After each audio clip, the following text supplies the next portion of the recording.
Nabi Isa itu kalau orangnya ceria sekali. Pernah ditegur sama Nabi Yahya, mali aroka dohikan ka'annaka amin tamin makrillah. Saya melihat kamu kok selalu senyum ceria, seakan-akan tidak ada adabnya Allah. Terus Nabi Isa balas ke Yahya, mali aroka abisan ka'annaka ayista min rahmatillah. Kamu kok merengut terus, koyok ning donya ora ono rahmat. Jadi kamu milih mana? Senyum terus apa merengut terus? Partainya hanya dua, Nabi Yahya sama Nabi Isa. Jadi khazanah itu banyak. Untuk melawan penyakit itu ketakutan itu bahaya, karena bisa mengganggu imunitas tubuh. Orang harus percaya diri, harus pede, meskipun harus hati-hati, tapi harus tetap pede. Dengan demikian imunitas tubuh kita terjaga. Jadi ya sudah seperti itu. Semua orang punya cara untuk menjaga diri masing-masing. Kemudian tentang Mbah Ahmad Siddiq, saya tahu banyak karena dulu saya masih ingat, ini sekaligus ijazah pada cucu-cucunya. Kalau sama anaknya tidak berani sama cucu-cucunya. Saya masih ingat Mbah Ahmad Siddiq itu sangat loyal sama yang namanya negara.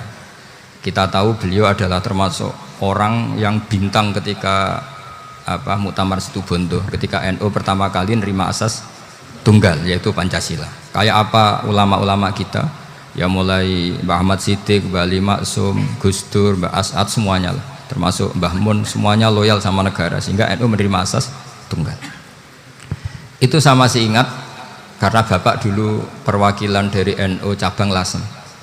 Beliau pernah ngundang Mbah Ahmad Siddiq di sini, zaman itu zaman Pak D. Dzufar, ikut ngundang ke sini bapak saya. Itu saya menangi beliau ngisi pengajian di hallnya buyut saya, Mbah Umar bin Arabi. Jadi saya ini zuriyahnya Mbah Umar bin Arabi, sama dengan keluarganya Ki Hamid Pasuruan. Itu beliau cerita bahwa kemenangan Islam itu tidak harus kita yang menang kangelan. Kadang Allah bikin orang lain yang kangelan, kita yang ikut menang. Jadi dulu kata beliau, banyak ulama ketika kita diserang Jepang, saya masih ingat, saya karena pas itu ikut ke Lasem, karena saya santri sarang, Mbah Mun ngisi di Lasem, saya ikut di Lasem karena saya masih keluarga. Itu ulama-ulama itu mimpi dibacakan ayat ghulibatir rum fi adnal ardi wa hum mim ba'di ghalabihim sayaghlibun fi bid'i sinin lillahil amru min qablu wa mim ba'du wa yawma idzi yafrahul mu'minun. Itu dulu itu ada pertarungan besar antara kerajaan Romawi dan kerajaan Persia. Kita tahu Romawi itu Nasrani. Saya ulang lagi, Nasrani itu percaya adanya Allah, adanya Tuhan, dan percaya adanya kitab samawi. Sementara musuhnya itu Persia, orang yang tidak bertuhan, tidak berdasar kitab samawi. Ketika Persia mengalahkan Romawi, itu orang Islam ikut susah, karena terus dibully sama orang-orang kafir Mekah.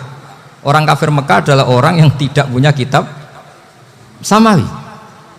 Katanya orang kafir Mekah, iku lho balamu, jute duwe kitab, jarene di hubungan mbek langit, nyatane perang keok. Paling kon yo podo.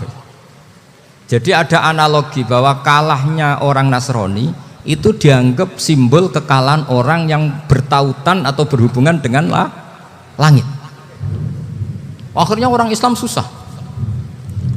Saking susahnya orang Islam sampai Abu Bakar itu tanya, ya Rasulullah, lalu orang Romawi menang itu kapan? Terus ada surat turun fidit isinin, ya kira-kira 3. Abu Bakar pas itu belum alim-alim amat, jadi ngartikan 3 itu ya 3 betul, sehingga beliau masyhur itu coro Jawa totoan itu kimar.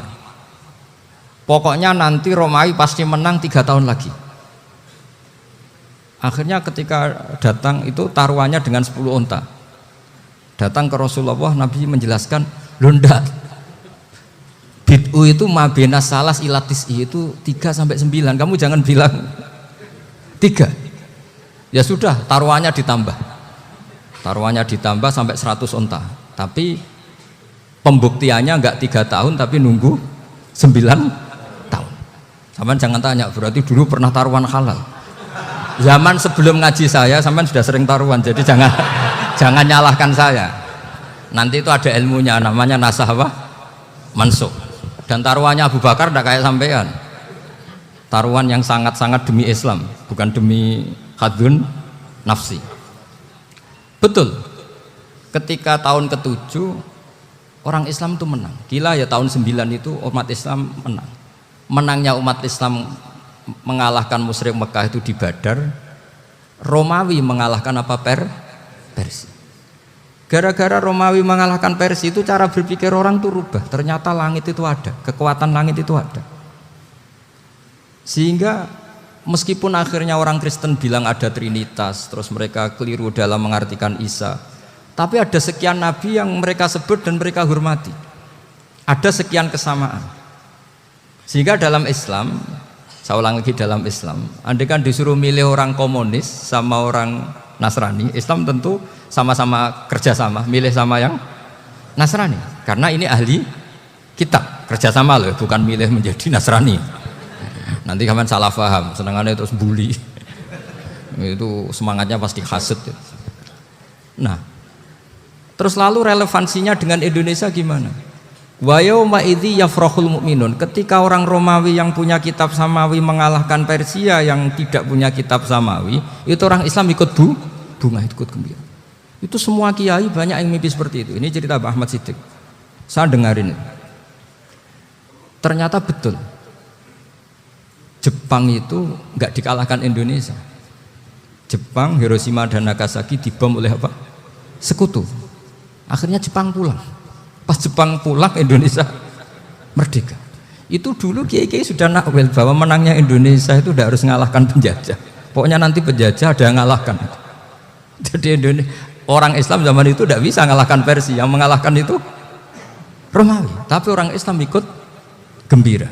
Itu sebenarnya wa yauma idzi yafrahul mu'minun binasrillah. Jadi orang itu cara berpikir Quran itu beda. Sehingga saya ini cerita ke cucu-cucu Mbah Siddiq karena ya nasabnya sama sampai saya, karena sama-sama sampai Mbah Sambu. Bedanya keluarga saya lewat Mbah Abdul Azim, kalau yang keluarga sini lewat namanya Mbah Yusuf. Itu saudara sama Mbah Abdul Azim, sama-sama sampai Mbah Sambu. Tapi keinginan saya tentu bukan sekedar silaturahim gagah-gagahan diceluk Gus. Celuk Gus repot. Nak ora alim ra pantes. Nak beling ra pantes. Salam templek 1.000 jaluk swarga. Aduh. Tuhan, kok mentalane 1.000 jaluk. Kamu nginep di hotel 100.000 itu tidak cukup, apalagi untuk bayar apa? Surga. Itu enggak sopan sekali. 1 juta ya nggak bisa itu, 100 juta juga nggak jelas juga. Terus sampai mendingan nggak usah salam template, malah nggak mungkin masuk surga kalau. Jadi dulu yang namanya zuriyah, sampean tenang saja, nasab sampean tidak kalah dengan kita, karena nanti setelah di kuburan itu gus-gus itu nggak penting. Semua kalau ditanya bapak kamu siapa, jawabannya siapa? Nabi Ibrahim. Sudah parmin parlan hilang semua, sudah aman pokoknya nanti, karena kalau nanti ditanya malaikat bapak kamu siapa, jawabnya Nabi siapa? Ibrahim. Makanya saya itu pemuja Allah yang serius. Sampean ya pemuja Allah, tapi kan kadang kurang alim. Saya ini pemuja Allah serius. Saya itu kalau ngaji, ya ngaji biasa belajar, itu sering nangis seneng. Misalnya saya baca tadi, Miftahul Jannah la ilaha illallah, luang kunci kok dikasihkan. Kita ini masuk neraka gak pantas, enggak bawa kuncinya kok masuk. Harusnya kita ini masuk surga, kita kan pegang kunci surga, gak pegang kunci neraka. Maka aneh kalau kamu masuk neraka, itu aneh. Coba kita pegang kunci surga apa kunci neraka? Tapi kadang teman saya neraka ora ono kuncine. Karena tidak ada pintunya. Terus saya bilang, kamu kok tahu? Memangnya mau ke sana, kata saya. Saya tidak punya rencana tahu neraka. Karena nanti di antara syafaatnya Quran itu orang kalau mau masuk neraka tidak jadi. Ya nggak apa-apa ya, diatur sendiri. Jadi di antara syafaatnya Quran itu orang nggak jadi masuk neraka. Jadi syafaat itu ada 2, dari neraka diangkat ke surga, dan itu bisa lama itu. Tapi kalau syafaatnya Quran itu yang belum masuk neraka supaya nggak jadi masuk neraka. Karena neraka juga punya aturan, dia juga kena aturan fikih. Jadi, betul ini, saya ada guyon. Jadi kena konstitusi apa? Fikih. Sama tak ceritani syafaatnya Quran itu ada orang tuh beling itu fasik. Itu dihafal surat Tabarok. Hafal betul. Tabarakalladzi biyadihil mulku wa huwa ala kulli syai'in qadir alladzi khalaqal mauta wal hayata. Pertanyaannya gini, boleh enggak orang menginjek surat Baqarah? Boleh enggak? Enggak.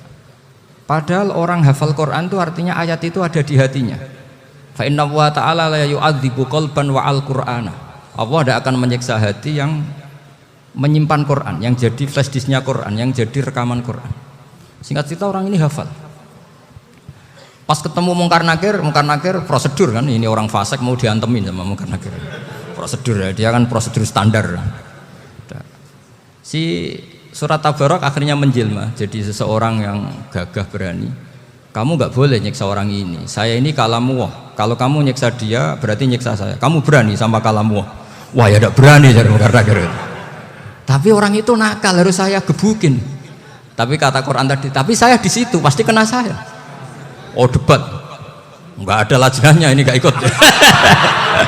Kalau Gus Wirjon ikut jadi lajnah. Kalau jadi lajnah pasti kroninan. Kalau santrinya dimenangkan.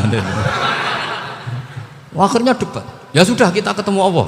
Akhirnya Mungkar Nakir sama Quran tadi surat Tabarok datang sowan sama Allah. Terus kata Allah, memangnya kenapa Mungkar Nakir? Saya harus nyiksa dia karena dia fasik ya Allah. Memangnya kenapa surat Tabarok? Saya ada di situ. Menurut aturan orang tuh nggak boleh injak-injak Quran. Kalau dia nutuk saya, nutuk Quran, itu harus dikasih tahu fikihnya Mungkar Nakir. Akhirnya Allah ngendikan gini ke surat Tabarok, ya sudah terserah kamu. Kalau terserah kula Gusti, Mungkar Nakir nggak boleh nyentuh orang ini. Ya sudah selamat ya.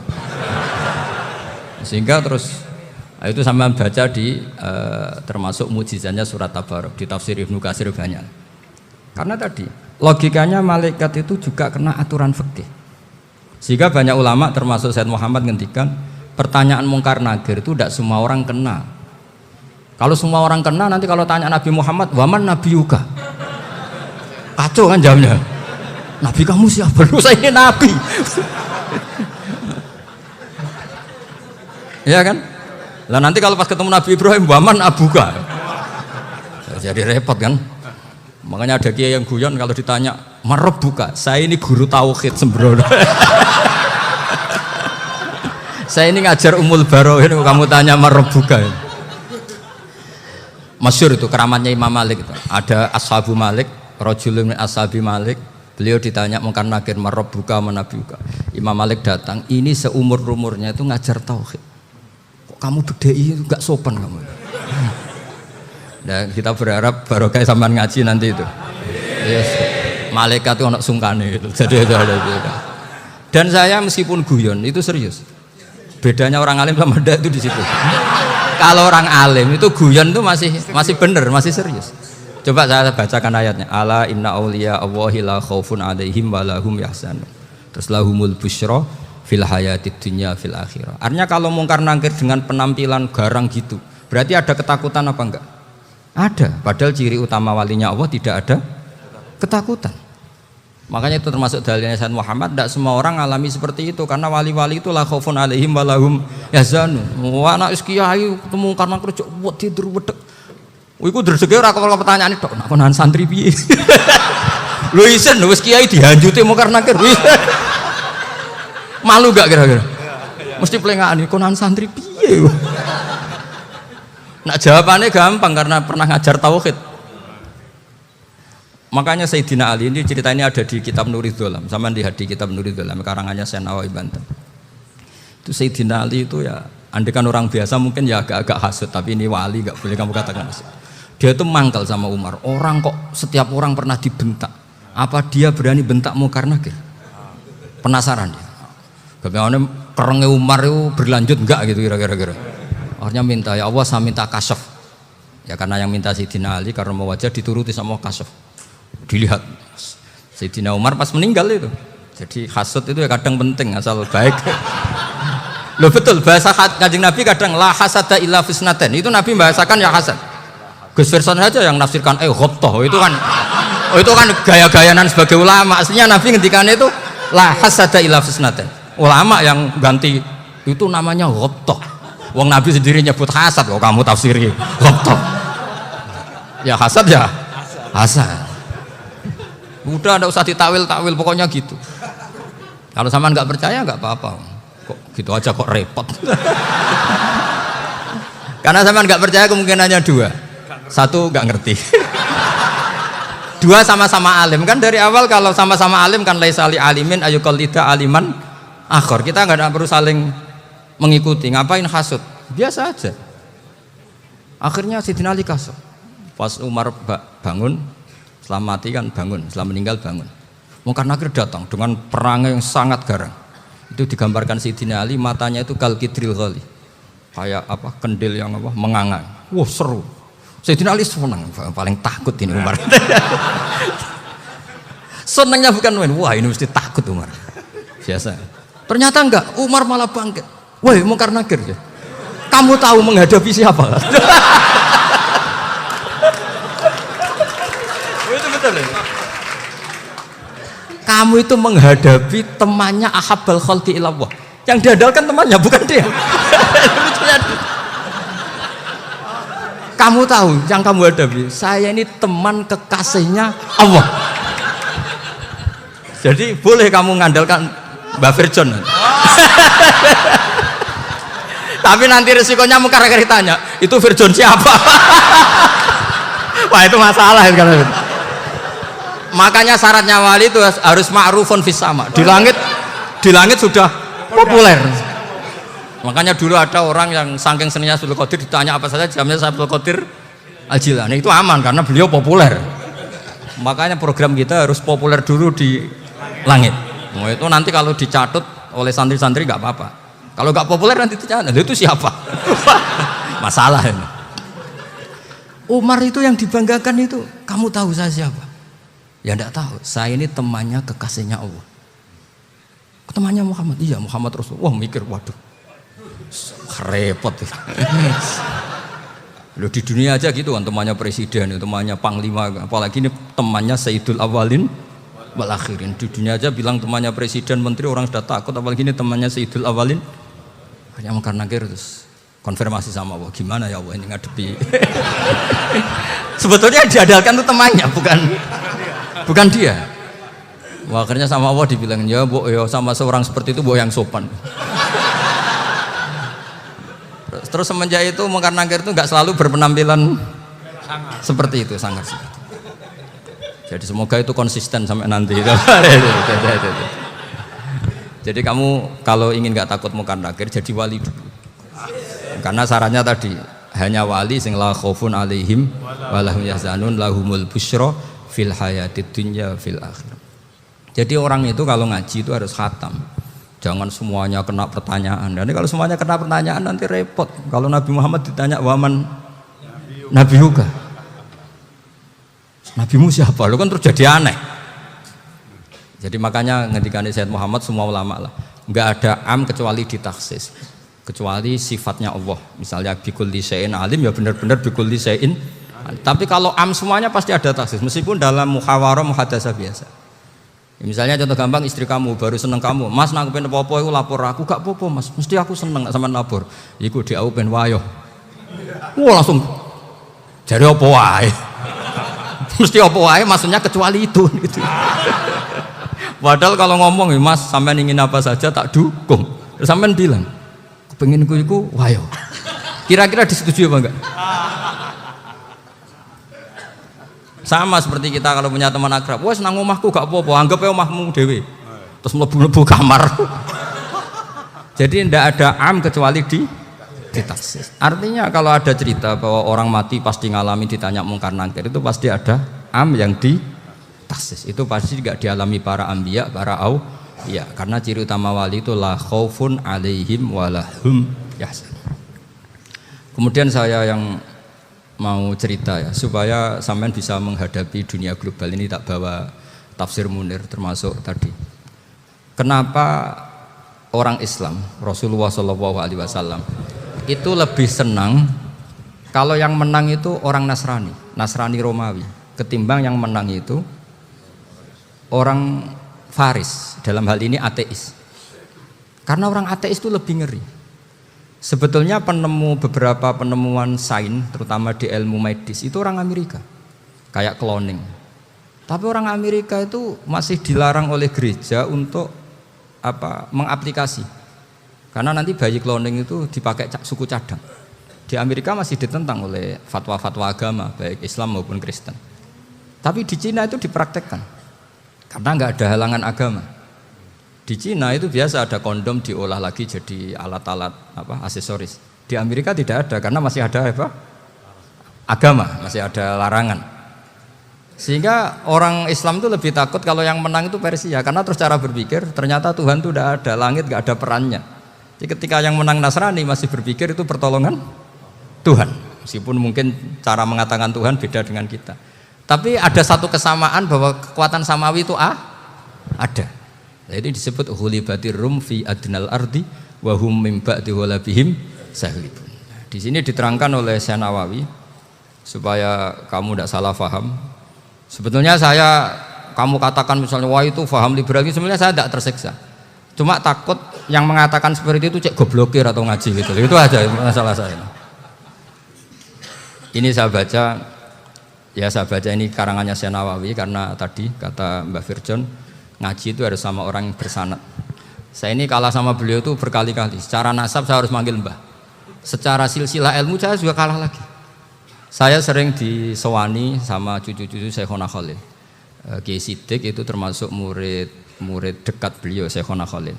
Kalau itu berarti kan Gus Firjon, Ahmad, terus Mbah Siddiq. Mbah Siddiq ngaji Syekhona Khalil. Syekhona Khalil itu pernah ngaji langsung sama Sayyid Zaini Tahlan. Berarti beliau dari Sayyid Zaini Tahlan itu baru generasi kelima. Sementara saya itu sudah ke-7 atau ke-6. Saya, Mbah Mun, Mbah Karim misalnya, Mbah Hashim, Mbah Mahfud Termas, Sayyid Abi Bakar Sato yang ngarangnya Anatul Thalibin, baru Sayyid Zaini Tahlan. Berarti saya ke-7, kalah lagi. Tapi untuk jadi wali biasanya cepat saya. Karena syaratnya jadi mbah itu ngalah demi putu. Jadi kalau beliau ngotot, saya dulu Gusti, saya mbahnya.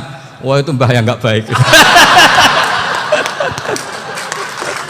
Pasti jatahnya dikasihkan apa? Cucunya dulu. Makanya Abdul Muthalib itu orang yang dapat wangsit, tapi yang jadi nabi itu cucunya. Jadi dalil saya banyak. Sebenarnya Abdul Muthalib itu sudah sering dapat wangsit. Karena saya bahasakan wahyu, nabi yang protes, enggak nabi kok dapat wahyu. Tapi sebetulnya Abdul Muthalib itu masyhur. Kalimat-kalimatnya menunjukkan bahwa beliau itu sudah dapat wahyu kalau nanti cucunya itu jadi apa? Nabi. Makanya senangnya bukan main Abdul Muthalib sama Rasulullah. Putu seneng, mbah seneng putu. Jadi mungkin, jadi sampean enggak usah protes loh. Ya, yang jadi wali kok cucunya. Dulu betul. Dulu Mbah Hamid Pasuruan itu kalau Mbah Ahmad Siddiq ke sana, Mbah Hamid Pasuruan kalau manggil Mbah Ahmad Siddiq itu paman. Tapi pamannya minta ijazah ke ponaan. Apa ya gara-gara itu memang. Kalau itu masih berlaku apa? Ngalah tadi. Kayaknya masih apa? Hawane masih. Hawane masih. Karena melihat tren-tren langit masih gitu kayaknya masih. Masih itu. Ya, tapi mbahnya tetap dapat jatah, tenang saja nanti. Tapi memang sebaiknya mbah itu legowo. Rasulullah Muhammad SAW itu terkenal min dzurriyyati Ibrahim. Tapi kata Rasulullah, ana dakwatu Ibrahim wa bisyaratu Isa. Aku nganti ngene iki barokah dongane Nabi siapa? Ibrahim. Jadi dongane Nabi Ibrahim dia tiba teng putu. Jadi banyak bukti bahwa jatuhnya ke putu gitu. Tadi saya di kamar sama beliau berduaan. Nih Mbah sing dadi wali dhisik ndi? Aku webah. Cocokan tadi. Nah, kenapa saya akhir-akhir ini gulirkan daftar wali? Kenapa? Saya ini resah ya, orang sudah ingin dicintai pejabat, dicintai tetangga, dicintai teman. Tapi kadang-kadang orang lupa lagi dicintai apa? Makanya saya meskipun guyon, tapi ini amdan, bukan sahwan. Supaya orang punya cita-cita lagi jadi wali, ingin dicintai Allah. Kita ini terlalu lama ingin dicintai makhluk. Mbok ya naik kelas sedikit lah. Ingin dicintai Allah Subhanahu wa Ta'ala. Meskipun saya guyon, tapi tadi guyon saya tuh lebih serius ketimbang serius Anda. Karena tak pikir. Saya tuh kalau pergi itu seneng ngebis, bukan karena saya tidak punya mobil, tapi saya sering mau butuh itu supaya nggak diganggu. Karena saya tuh harus punya waktu sendiri. Kalau bis kan ketemu orang nggak kenal, tapi sekarang ya agak susah, banyak yang kenal. Dan susahnya lagi gak minta ijazah, minta foto. Aduh. Repot tuh. Mau dibenci itu umatnya Rasulullah Shallallahu Alaihi Wasallam. Mau disetujui itu sanatnya mana? Kalau ketemu orang alim minta apa? Foto. Itu nggak ada sanatnya. Nggak tahu saya itu mazhab dari mana itu. Ya mazhab milenial yang jelas itu kan. Ini tak baca ya biar dapat. Karena ini kenangan saya sama Mbak Ahmad Siddiq. Saya masih ingat betul beliau ngisi hallnya Mbak Abdullah bin Umar, berarti abahnya Mbak Hamid. Karena mbah saya itu Fatimah binti Khalid bin Umar. Kalau Mbah Hamid itu Hamid bin Abdullah bin Umar. Itu saya masih ingat betul zaman itu Mbah Hamid setiap hall di Lasem itu rawuh dan saya derek mbah saya karena masih misanan datang ke Lasem. Itu beliau pas itu ngisi sama Mbah Mun. Mbah Mun masih muda, Ki Ahmad Siddiq sepuh senior. Itu beliau cerita bahwa dulu ketika Indonesia dijajah Jepang itu para kiai mimpi dibacakan ayat Khulifatir Rum fi adnal ardi wa hum min ba'di walabihim salim. Terus ada kiai yang tanya, takwilannya gimana? Ya nanti Jepang pulang bukan karena kita yang mengalahkan, tapi Jepang ada yang mengalahkan sendiri meskipun tidak kita. Kayak dulu Faris tidak dikalahkan Islam tapi dikalahkan Romawi, tapi yang senang umat Islam. Wa yauma idzi yafrahul mu'min. Itu luar biasa ulama-ulama kita. Delalah kejadiannya Indonesia seperti itu. Yaitu kita tidak mengalahkan Jepang, tapi Jepang pulang sendiri karena dikalahkan apa? Sekutu. Ya ini saya baca. Ini tidak usah dicek bacanya benar apa enggak, sudah aman apa? Aman. Karena kalau saya salah itu ya sengaja. Artinya ya sengaja saja. Ya biasa maksudnya.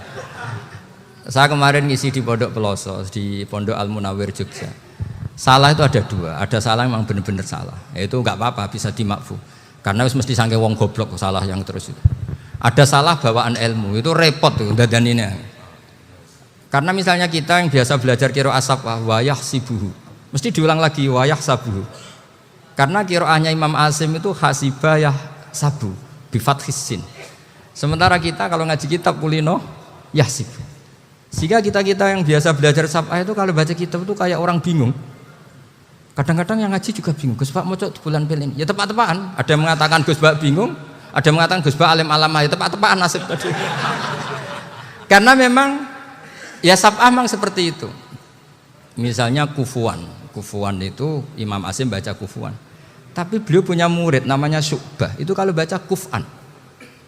Makanya kita itu ini kan khataman Quran ya. Jadi saya menyinggung sedikit tentang qiraah sab'ah. Tadi beliau juga sudah tak kasih kitab saya Hifdzuna li hadzal mushaf. Sama tak ajari latihan sab'ah, memang angel ya. Makanya yang nggak bisa itu wong pinter. Sudah tahu angel ya nggak usah diteruskan kan. Orang menghindari barang angel itu pinter apa goblok?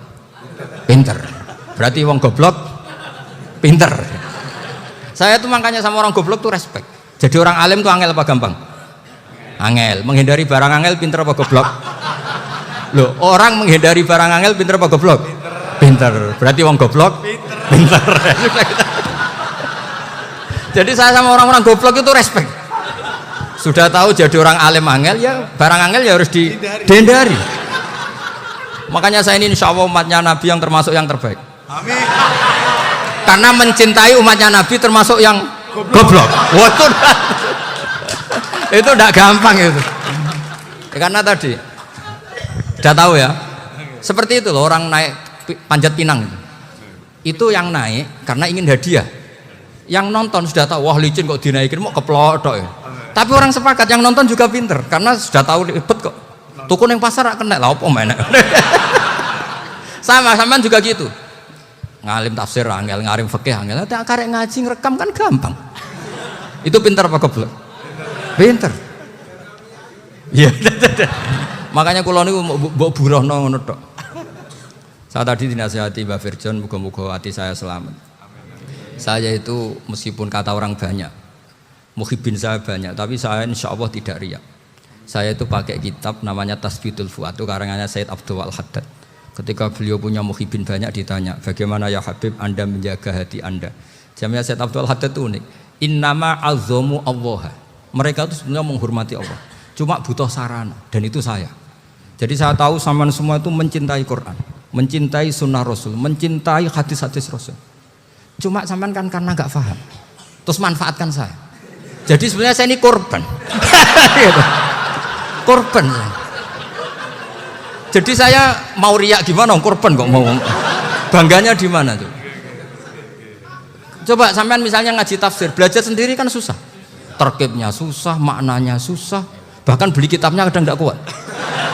Loh, untuk jadi alim tafsir itu kan harus beli kitab. Loh, saya sering belajar kitab itu jutaan. Tafsir Tobari, saya pernah beli kitab Fakhrur Razi itu berapa coba? 27 jilid. Karangannya Fakhrur, belum karangannya ulama modern, Imam Sa'rawi. Itu berapa jilid? Itu jutaan. Saya kemarin juga dihadiahi kitab Pak Quraish Shihab namanya Faidul Bari fi Syarhil Bukhari. Pak Quraish Shihab yang terkenal. Dia sering diskusi sama saya. Saya ngasih hadiah beliau ngasih hadiah saya. Oh itu harganya nggak kuat. Dadak kuat kadang di Indonesia nggak ada coba. Dan sama orang hebat menghindari kesulitan itu. Nah, kesulitan itu, sebab ngaji ikut, kalau nggak paham dirukok rekamannya sudah gitu. Pinter mana sampai nambah saya? Pinter sampean kan? Bikin sosis susah, beli aja kok repot kan? Nah, makanya nggak boleh orang bilang, wah aku goblok reso tafsir, aku wong pinter. Makanya nanti kalau saya ketemu Nabi tidak termasuk orang yang mentahkir orang Islam. Kafa bil mari isman ayah kira akhahul muslim. Jadi cukup orang itu dosa kalau menyepelekan orang Islam, termasuk darani sampean goblok itu dosa. Caranya enggak darani goblok ya tadi di logika tadi. Alim itu angel. Ngendari angel itu pinter. Berarti wong bodoh. Pinter ya sudah gitu. Tapi tetap bodoh. Tapi ini satu cara untuk saya respect gitu. Coba orang yang ngaji tafsir saya banyak, mungkin ribuan. Itu sebetulnya mencintai Quran. Karena Quran adalah kitab suci yang panduannya umat Islam. Sangat mencintai Quran. Terus kemudian mereka nggak paham. Terus mencari orang yang memahamkan. Burohno lah cara Jawane ini. Terus keren saya itu di mana coba? Lalu terus mereka kurang ajarnya gini, kalau paham itu ya alhamdulillah paham. Wah nak ngaji Gus Bae ngono tok. Tapi nek ora paham, ora nyalano akal ya. Mari Gus Bae nerangno cepet mulane gak paham. Ora kok nyalano teke sing lelet. Oh kan masyaallah naudzubillah tenan. Sebetulnya tingkat kurang ajarnya tinggi Gus sebenarnya. Jadi kalau nggak paham itu kadang nggak nyalahno uteke. Kayak mau misalnya, mau mari mikir aja jelas. Padahal misalnya jelas orang mesti paham bodoh ya. Paham ya? Jadi kata Sayyid Abdul Haddad, innama azzamu Allah. Sebenarnya mereka itu sangat menghormati Allah. Makanya kita nggak perlu mengatakan wasilah itu kafir, nggak akan. Karena orang tawasul sama Rasulullah itu ingin dapat ridhonya Allah lewat orang yang dicintai Allah. Kita mencintai wali sebenarnya, wah itu kekasih Allah. Kita mencintai itu karena mencintai Allah. Sama seperti gini, kamu mencintai kangkung apa enggak? Sebenarnya sama sekali enggak. Tapi kamu ingin sehat, ada asupan gizi. Kamu ingin tubuh kamu sehat, butuh asupan gizi. Kemudian kamu makan kangkung. Apa terus kamu cinta kangkung? Kan enggak. Cinta kesehatan kamu sama. Orang yang mencintai saya sebenarnya ingin kepuasan rohani. Saya kan termasuk kiai yang torekonya gampang. Ini swarga kan akhirnya penggemarnya banyak. Coba kalau kamu neraka. Wah, jadi sebetulnya Anda mencintai kepuasan Anda sendiri. Nah, saya ini korban. Makanya untuk masuk surga cepat saya, korban itu cepat. Da'watul mazlum la turaddu gitu. Laisa bainahu wa bainallah hijab. Jadi saya kalau donga langsung seret langit. Karena mazlum. Saya sinau tafsir itu Pak, sampean bayangkan ada tafsir itu sudah 27 jilid. Sekarang Fakhrur Razi itu bulatnya bukan main. Karena dia ahli filsafat. Bulatnya Masya Allah. Sudah gitu sinau Jalalain kadang dikomen oleh Sawi. Sudah kita percaya Jalalain dibuli Sawi. Percaya Sawi dikandani, oh iku Maliki Rasafi. Oh, ribet. Sudah gitu sinau Qurtubi, sinau tafsir Tobari itu susahnya. Belinya susah, belajarnya susah. Padahal saya punya keluarga, punya istri, punya anak. Bayangkan kalau istri saya rewel kayak istri sampean. Wah itu, tapi alhamdulillah enggak. Sama sekali enggak. Allah sudah milihkan, wah ini bahaya kalau punya istri rewel. Imam Sibawai itu kitabnya banyak, tapi yang terbukukan hanya kitab Abu Sibawai. Karena beliau kalau sudah belajar lupa istri. Hanya pas beliau di pasar, kitabnya dibakar semua sama istrinya. Karena dianggap saingannya. Ternyata yang dicerai tidak kitabnya, malah istrinya. Itu Imam siapa? Sibawai. Tapi alhamdulillah kitab saya nggak terbakar, aman. Saya teruskan ya. Jadi untuk menjaga riya dilatih innama azzamu Allah. Sebenarnya mereka itu menghormati Allah. Sehingga wasail-wasail itu sebenarnya nggak pernah jadi subjek pelaku utama enggak. Tetap Allah. Sebab itu kata Sayyid Muhammad, kamu kok mengatakan wasilah itu kafir itu gimana? Ketika innallaha qad ba'atsa lakum taluta malika. Talut itu ya manusia. PD-nya itu apa? Inna ayata mulkihi ayyatiyakumut tabut fihi sakinatum mir rabbikum wa baqiyatum mimma taraka alu Musa wa alu Harun tahmiluhul malaikah. Jadi beliau PD itu kalau bawa sunduk semacam peti sakti, sing di situ ada baqiyatum mimma taraka alu Musa wa alu Harun tahmiluhul malaikah. Ya kayak semacam jimat. Tapi saya bukan mensyariatkan jimat enggak, karena nanti banyak penjual yang pembohong juga gitu loh. Cuma cerita, kamu tidak usah mengatakan kafir. Dulu Tolut PD-nya kalau bawa sunduk semacam peti kesaktian yang di situ ada baqiyatum mimma taraka alu Musa wa alu Harun tahmiluhul malaika. Sehingga Khalid bin Walid meskipun beliau sahabat dan menyaksikan wajah Rasulullah sallallahu alaihi wasallam, itu bawa sya'aratun min sya'aratihi Rasulullah sallallahu alaihi wasallam, bawa rambutnya Nabi. Perang kemana-mana itu diletakkan di pecinya. Nanti sama tanya lagi, masa pakai peci Khalid bin Walid itu? Wah panjang itu sampai itu repot. Sampai tak warai ngaji usul fikih. Usul fikih itu kalau ngaji itu ada istilah tangkihul manat. Ini mesti ini wilayah yang kita bisa berdebat sama Mbah Firjon. Dulu itu musuh saya karena saya makili Anwar, beliau makili Peloso. Tapi tahu-tahu kalah tua terus saya mengundurkan diri. Di fikih itu ada istilah, ada tangkihul manat, ada tahqiqul manat, ada tangkihul manat. Tangkih itu kira-kira gini, lafadz hadis itu dibuang sekian untuk tahu bahwa itu madarul hukmi. Misalnya gini, tak beri contoh paling gampang. Sama harus paham, kalau nggak paham nggak pinter-pinter. Ja'a a'rabiyun ila Rasulillah sallallahu alaihi wasallam. Ya karena ini menghormati Mbah Ahmad Siddiq, saya orang alim, jadi ngaji ini tetap ada suasana alim. Ya harus ada suasana alim. Nggak perlu jadi orang alim tadi susah. Sudah ngedari susah itu pintar. Sudah itu aja. Jadi orang alim susah, ngedari barang susah pintar. Berarti orang tidak alim pintar. Nah, meskipun tetap sudah itu pegangi sampai mati nanti. Loh, jadi orang alim itu repot. Itu kata Imam Ghazali, kalau orang alim kalau mau masuk surga itu sama Allah nggak boleh. Kif, kamu nggak boleh langsung masuk surga. Coba cari umat kamu, syafaati dulu. Nah, saya takut nyari sampean nggak bisa kembali. Saya tidak punya rencana itu. Pokoknya mau masuk. Boleh sampean kuaduan, aduan balik raroh dewe, wah repot nanti saya. Berat jadi orang alim itu berat. Ya saya teruskan ya. Ada tangkihul manat. Ja'a a'rabiyun ila Rasulillah sallallahu alaihi wasallam. Faqala ahlaktu wa ma ahlakaka qal waqa'tu imraati fi nahari Ramadan. Ya sidang kita, saya ini rusak ya Rasulullah. Kenapa? Karena saya menjima istri saya fi nahari Ramadan. Terus kata Nabi, kamu harus bayar kafarah. Napa Nabi kafarah? Puasa 2 bulan. Wong baru 1 hari aja terjadi gitu kok disuruh puasa 2 bulan. Ya tidak kuat ya Rasulullah. Baru berapa hari saya puasa aja kecelakaan seperti itu. Apalagi kalau sampai 2 bulan. Enggak ya Rasulullah. Ya sudah kalau gitu kamu pertama ngasih makan apa? Itku rokobah kan, pertama merdekakan budak. Tapi kan sekarang nggak ada budak makanya terus sekarang langsung puasa. Wah ini nggak bisa semua. Ya sudah ngasih makan orang 60. Kasihkan siapa ya Rasul? Ya orang fakir. Saya ini paling fakir. Di kampung saya ini orang paling fakir. Jadi mulai dulu orang fakir itu hubungan suami istri itu paling lancar mulai dulu. Makanya orang fakir itu anaknya banyak. Karena hiburannya hanya itu. Wong Ramadan aja. Coba mau ke ATM nggak punya uang, mau antri di bank nggak punya, mau apa coba? Itu mulai dulu. Ini sanatnya mutasil. Wah, akhirnya sudah sanksinya kan tadi ya itqu raqabah atau puasa 2 bulan berturut-turut atau ngasih makan 60 orang miskin. Lalu kata ahli usul fikih, kata a'rabi dibuang, nggak menjadi catatan hukum.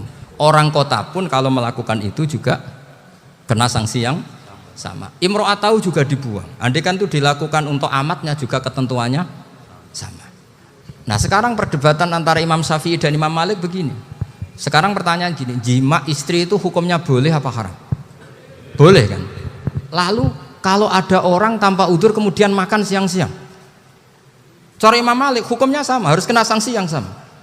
Karena sama-sama hadku hurmati Ramadan bi ghairi udzrin syar'iyyin. Sama-sama merusak hukum Ramadan tanpa udzur syar'i. Lu jima itu tidak zina. Kan hukumnya jais. Nah, sekarang makan hukumnya jais, harusnya juga kena ketentuan yang sama. Cara pikirannya Imam Malik. Nah, alhamdulillah Imam Syafi'i gak setuju. Wah, cara setuju repot. Bahkan orang-orang Syafi'i sudah punya khilah, kalau gitu minum dulu. Iya, biar gak kena. Iya, biar iftarnya pakai minum. Setelah minum baru jima kan. Iya. Ini sudah menyiapkan khilahnya. Ini khas Syafi'i ini, bongsong rekayasa hukum. Nanti bisa belajar jauh cara ngakali hukum. Makanya guyonan yang masyhur Gus Dur itu gitu. Ada seorang kiai atau Gus lah, ya punya salah, namanya manusia kan punya salah, entah cangkruk entah apa, pokoknya punya salah. Ada wartawan yang ngiranya semua kiai itu orang suci, sehingga tanya sama Gus Dur, Gus itu ada kiai kok, ya pokoknya salah lah. Tapi jangan bayangkan dosa besar, enggak, kecil-kecil aja. Itu gimana itu? Padahal kiai kan orang suci. Jawabnya Gus Dur lucu. Ya justru yang boleh salah itu para kiai. Kalau kamu nggak boleh. Loh kok bisa Gus? Karena mereka tahu caranya tobat. Repot. Kalau kamu nggak tahu caranya. Sama pelanggaran hukum itu ya harus pakar-pakar hukum. Ya. Itu yang tahu caranya rekayasa. Kalau kamu ya kena pasal kan ya.